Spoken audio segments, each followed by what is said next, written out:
සුබ දවසක් කියලා පිළිගන්නවා අදත් මගේ යාළුවෝ හැමෝටම. එහෙනම් අන්තිමේටම මගේ අතේ තියෙනවා Samsung A50. අද අන්බොක්ස් කරලා ක්වික් රිවිව් එකක් කරමු මේ ගැන.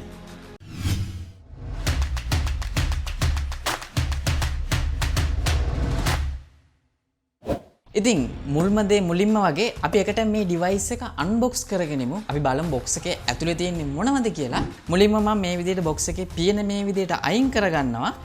අයින් කරගත්තට පස්සේ මට එකටම බලා ගන්න පුළුවන් අපේ ඩිවයිස් එක. මට හම්බෙලා තියෙන්නේ මේකේ black version එකක්. මම දැනට මේක පැත්තකින් තියාගන්නම්. ඊට පස්සේ අපිට බලා ගන්න පුළුවන් මේකට හම්බෙලා තියෙන USB type C cable එක. ඒ වගේම මේකට ආපු 15 watt quick charge brick එක. ඒ කියන්නේ මේකේ fast charging support කරනවා. අපි බලමු මේක charge වෙන්න කොච්චර වගේ වෙලාවක් යනවද කියලා device එක සම්පූර්ණයෙන්ම. ඒ වගේම අපිට මේකටම ආපු Samsung headset එක බලා ගන්න පුළුවන්. ඒ වගේම box එකේ අඩියම තියෙන අපේ SIM remover tool එක. මේකේ paperwork සහ back cover එක. ඔව් ඊළඟට අපිට මේකේ ඇතුලේ තව box එකක් තියෙනවා. ඒක ඇත්තටම මේ පීනට ඇලිලා තිබ්බේ. ඒකේ අපිට බලා ගන්න පුළුවන්. මේකට ආපු silicon back cover එක වගේ මේකටම ආපු paperworks දෙක. ඇත්තටම මේකේ paperworks එක සිංහලෙන් බලා ගන්න පුළුවන් අපිට. ඉතින් ඔන්න ඔච්චරයි අපිට box එකේ ඇතුලේ බලා ගන්න හම්බෙන්නේ. දැන් අපි කතා කරමු මේ Samsung A50 device එක ගැන. ඇත්තටම මීට කලින් ආපු Samsung Galaxy A series එකට වඩා මේක ගොඩක් ලස්සනයි, ගොඩක් premium look එකක් අපිට මේ device එකේ බලා ගන්න හම්බෙනවා. ඔයාලට පේනවා ඇති මේක එහාට මෙහාට කරනකොට rainbow look එකක් තමයි back side එකේ එන්නේ. දැන් ගොඩක් device අපිට බලා ගන්න හම්බෙන්නේ radiant color එකක්. ඒ කියන්නේ පාට දෙකකින් mix වෙච්ච color එකක්. නමුත් මෙයාලගේ මේ A50 series එකේ අපිට බලා ගන්න හම්බෙන්නේ flat colors තුනක් තමයි. විශේෂයෙන්ම සුදු ඒ වගේම black සහ blue version එක. නමුත් මේකේ back side එක අපිට glass වගේ තිබුණත් ඇත්තටම මේක නිෂ්පාදනය කරලා තින්නේ plastic වලින්. නමුත් මේකේ අර stone එක පවා glass sound එකක් කියන්නේ මෙයාලා හදලා තියෙනවා. ඒකෙන් හින්දා ගොඩක් අය මේකට කියන්නේ glass stick කියලා. නමුත් මේකේ තියෙන්නේ polycarbonate plastic material එකක්. මේකේ design එක ගත්තොත් අපිට back side එකේ ඉස්සලාම බලා ගන්න හම්බෙන්නේ triple camera setup එකක්. ඒ වගේම LED flashlight එක සහ මෙයාලගේ Samsung logo එක. ඒ වගේම දකුණු අත පැත්තේ අපිට බලා ගන්න පුළුවන් volume rocker සහ power button. මේ device එකේ කොහෙවත් අපිට dedicated Bixby button එකක් හොයාගන්න නැහැ.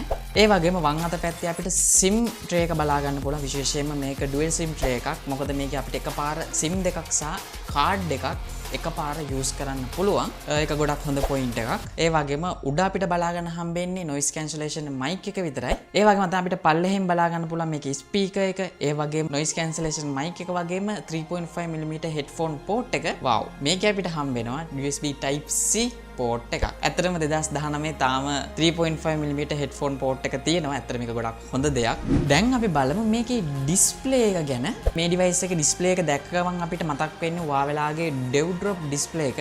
නමුත් මෙයාලා මේක හඳුන්වන්නේ Samsung ලගේ Infinity U display එක කියලා. ඒ වගේම අය notch එකේ අපිට බලා ගන්න පුළුවන් 25 megapixel selfie කැමරාවක්. ඒ වගේම ඊට උඩින් earpiece එක. අවාසනාවන්ත ලෙස මේක අපිට notification LED light එකක් බලා ගන්න හම්බෙන්නේ නැහැ. නමුත් මේක super AMOLED screen එකක් හින්දා අපිට always on display එකක් බලා ගන්න හම්බෙනවා. ඒකින්ද අපිට ඒකේ හැම notification එකක්ම බලා ගන්න පුළුවන්. නමුත් ඒ දේ පාවිච්චි කරනවා නම් අපේ මේකේ battery life එක ගැන පොඩ්ඩක් ඔයාලට හිතන්න වෙනවා. ඉතින් මේ device එකේ තියෙන ප්‍රධාන කාරණාවක් තමයි මේකට ඇවිල්ලා තියෙන අඟල් 6.4ක super AMOLED screen එක. මොකද මේ price range එකට super AMOLED screen එකක් කියන device එකක් තාම release වෙලා නැහැ. මේ price range එකත් එක්ක. මොකද මේක mid range device එකක් 50000ට වඩා අඩුයි.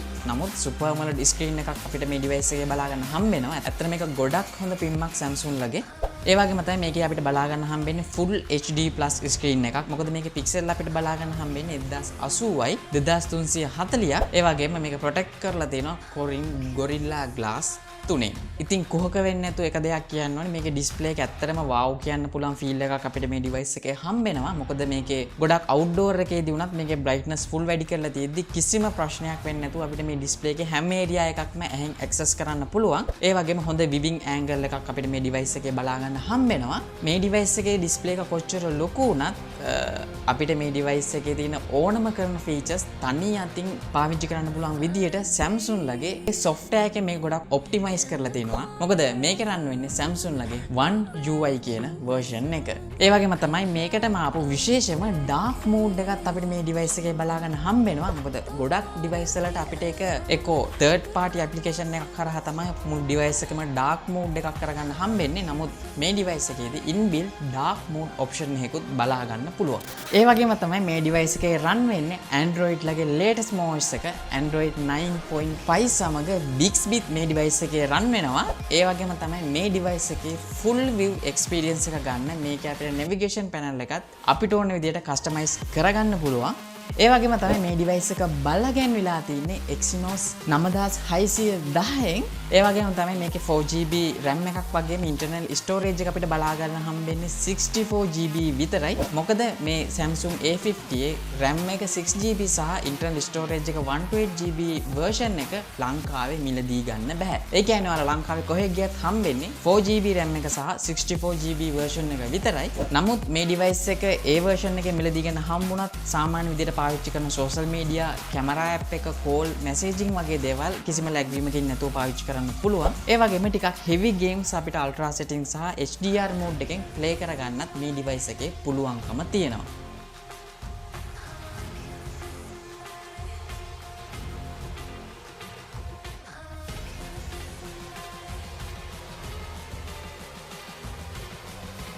මේක ස්පීකර් එක ගත්තොත් ඇත්තටම ගොඩක් clear sound එකක් අපිට මේ device එකේ බලා ගන්න පුළුවන්. නමුත් මේක place කරලා තියෙන තැන ගැන නම් ඇත්තටම අපිට ගොඩක් සතුටු වෙන්න බෑ. මොකද මේ device එක මේ විදිහට අල්ලනකොට ගොඩක් වෙලාවට ස්පීකර් එක අතින් වැහෙනවා. ඉතින් ඔන්න game එකක් ගහනකොට film එකක් බලනකොට ඇත්තට මේක ගොඩක් ලොකු අඩුපාඩුවක්. ඉතින් මේ fault එක තියෙන්නේ මේ device එකේ විතරක් නෙමෙයි. දැන් එන ගොඩක් device වල single speaker එකක් පල්ලෙහා දැම්ම මේ ප්‍රශ්නෙට මුහුණ දෙන්න සිද්ධ වෙනවා. ඉතින් ඒකින්ද අපි බලමු ඉස්සරහට එන device වල මේ fault එක හදලෙවයිද කියන එක. දැන් අපි කතා කරමු මේකේ security එක ගැන. ඇත්තම කියනවා නම් මට මේ device එකේ security එක ගැන කිසිම පැහැදීමක් නැහැ. ඒකට හේතු කිහිපයක් තියෙනවා. First, මෙයාලා මේක sell කරන්නේ, කියන්නේ Galaxy A50 මෙයාලගේ main focus එකක් කරලා sell කරන්නේ මේකේ තියෙන in-display fingerprint එක. කෙසේ වෙතත් මේ fingerprint එක මං හිතපු තරම් ස්පීඩ් එකවත් security එකවත් මේකේ නැහැ. මොකද මේ device එක මට කිසිම වෙලාවක එකපාරින් unlock කරගන්න හම්බුන්නේ නැහැ. මොකද ඔයාලටම පේනවා ඇති මේක කොච්චර touch කරත් unlock වෙන්නේ නැහැ. ටිකක් තද කරලා ඔබාගෙන ඉන්න ඕනේ. එතකොට තමයි මේ device එක unlock වෙන්නේ. ඇත්තට මම දන්නේ නැහැ මේ Samsung A50 තියෙන key feature එක මෙච්චරම අඩු තත්ත්වකින් මෙයාලා හැදුවේ මොකද කියන එක.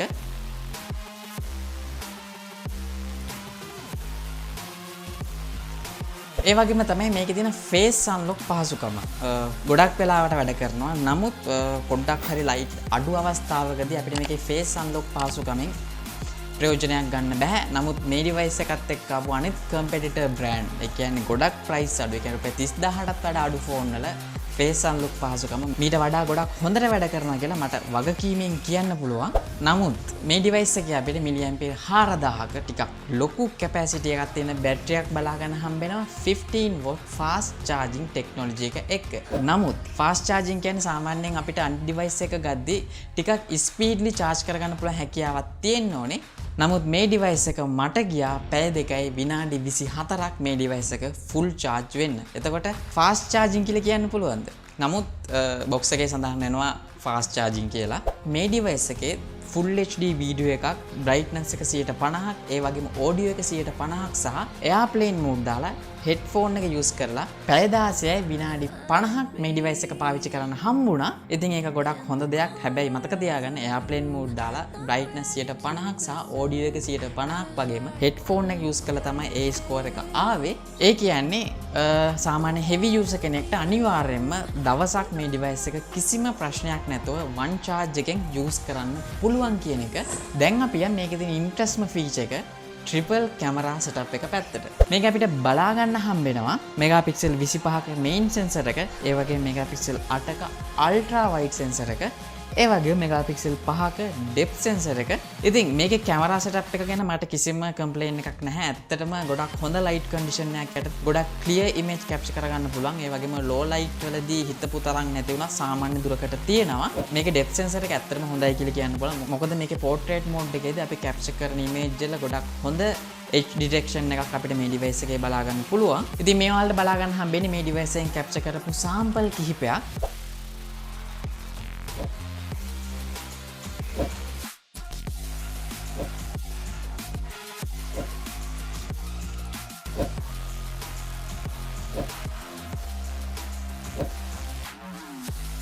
මේකේ selfie කැමරාව අපිට මෙගාපික්සල් 25කින් බලා ගන්න පුළුවන් aperture එක 2.0 යන. නමුත් මේකේ beauty mode එක off කරලා ෆොටෝ එකක් capture කරනකොට මේකේ මොඩ yellow ගතියට වැඩි. මම අනිත් device එකත් එක්ක compare කරද්දී ඒවල ගොඩක් highlight blue color එකක් තියෙනවා. නමුත් මේ device එකේදී මට පොඩ්ඩක් yellow පැත්තට බර image තමයි capture කරගන්න හම්බුනේ. නමුත් ඒක මම කැමරා එකේ තියෙන option වලින් edit කරන්න බැලුවා. නමුත් ඒ විදිහට option එකක් තිබුණේ නැහැ.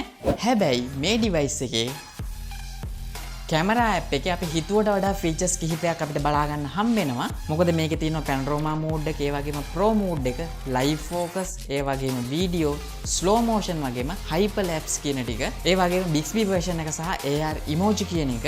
දැන් අපි කතා කරමු අපි හැමෝටම වැදගත් දේ මේකේ price එක ගැන. මේක ලංකාවේ 4GB version එක, ඒ කියන්නේ 4GB සහ 64 bit version එක official විදිහට release කරේ 49299කට. නමුත් මේ device එක ඔයාලට market එකේ රුපියල් 44000 ඉඳන් 46000 වෙනකම් මිලදී ගන්න පුළුවන්. හැබැයි මේ price range එකටම තියෙනවා තව device තුනක්. විශේෂයෙන්ම Huawei P30 Lite ඒකේ 6GB RAM එකක් වගේම 128GB internal storage එකක් තියෙනවා. ඒ වගේම Redmi Note 7 ඇත්තටම ගොඩක් හොඳ ෆෝන් එකක්.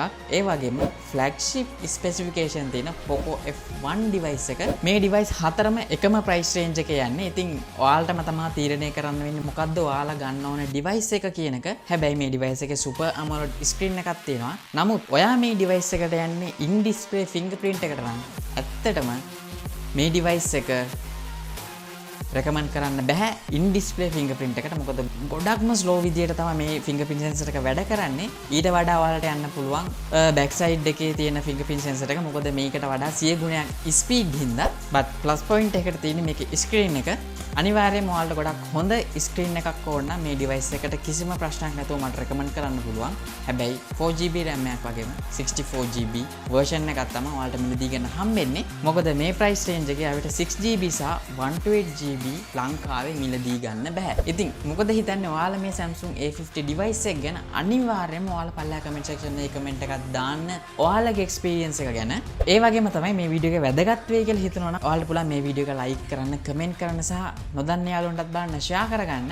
ඒ වගේම ඔයා මගේ YouTube channel එකට තාම අලුත් කෙනෙක් නම් ඔයාලට පුළුවන් පල්ලා තියෙන රතු පාට subscribe button එක press කරලා subscribe වෙන්න. ඒ වගේම ඊට හැපැත්තේ ඉන්න bell icon එක press කරොත් තමයි මේ වගේ දාන හැම වීඩියෝ එකක්ම හැමෝටම කලින් ඔයාට බලා ගන්න හම්බෙන්නේ. එහෙනම් මේ වගේ වීඩියෝ එකකින් හමු වෙනකම් හැමෝටම සුබ දවසක්.